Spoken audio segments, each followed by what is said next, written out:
Ross had a difficult time tracking down Ray Murphy because he couldn't remember his first name. Ross knew him only as Spud Murphy, but some phone calls and some detective work turned up Spud.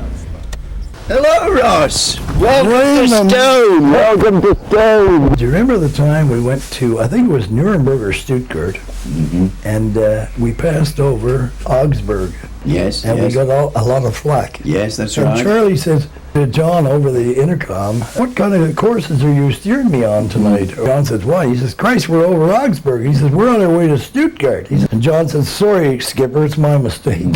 He says, "Some bloody mistake." He says, "Christ, he says, the sky is full of black here. When we get back, I'm going to call this 2 operations, not one." Where were you? You were right in the nose looking into Yes, that, yes. because we were preparing for the bombing That's run, right, eh? that's right. We went on and bombed the target after That's that. right, that's right, that's right. And we must have lost, what, 5,000 or 10,000 feet on that dive. Oh, yes, yes, yes. Yeah. And of course, Charles took the appropriate action, which I understood was to roll the aircraft, climb 500 feet, roll it again, climb another 500, and then come down in the same way like a leaf comes Well, down. he followed the book then. Yeah, that's right, yes. Yeah. And of course it was, actually it did the trick, there's no Yeah. doubt about that. Right. Because nobody was injured, and Yeah. although the aircraft was old a bit, we got back and I know. we did the bombing as we supposed That's to. right. And That's right. I know that we were really shaken up because we never liked to talk about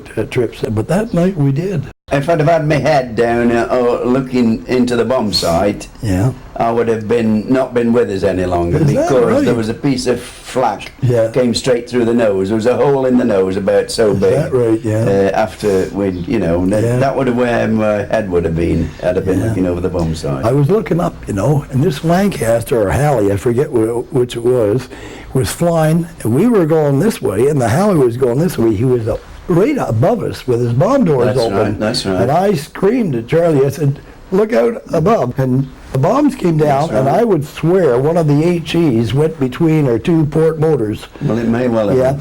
and Charlie says, "What the hell was that?" And I Yeah. said, "Well, look above you, Yeah, and you'll see." that's right, that's He- right. And he said, "The son of a bee." Yeah. This guy's on our side. Yeah, we're a very close-knit crew, and we stayed together. We'd go to town together, and But I hadn't used to always go to the pub with you, had I? I used to don't say, know. "I'll see you in the dance." I used to have one drink and then go into the dance. yeah, that's and you'd right. come in later. Yeah, that's right. But of course, there were occasions when Jock used to get a bit too merry, and he used to come back and wake me up, You're fetch me right. out of bed. Remember? I remember that. Jock was he was a wonderful guy, but you know what? People asked me about Jock, and I said, I never really got to know him. And I said, "What do you mean?" I said, "Well, we had a language barrier." I said, "He was Scotch and I was Canadian." And I said, I could never understand what he was saying. And I said, and over the intercom in flight, I said it was impossible. And Jock would say something to me over the intercom, and I'd lean over to Johnny, our navigator, and say, "Johnny, what did he say? I don't understand what he's saying." And he'd yell back in my ear, what he said, because he didn't want it to go over the intercom. But anyway, Tom was a wonderful guy.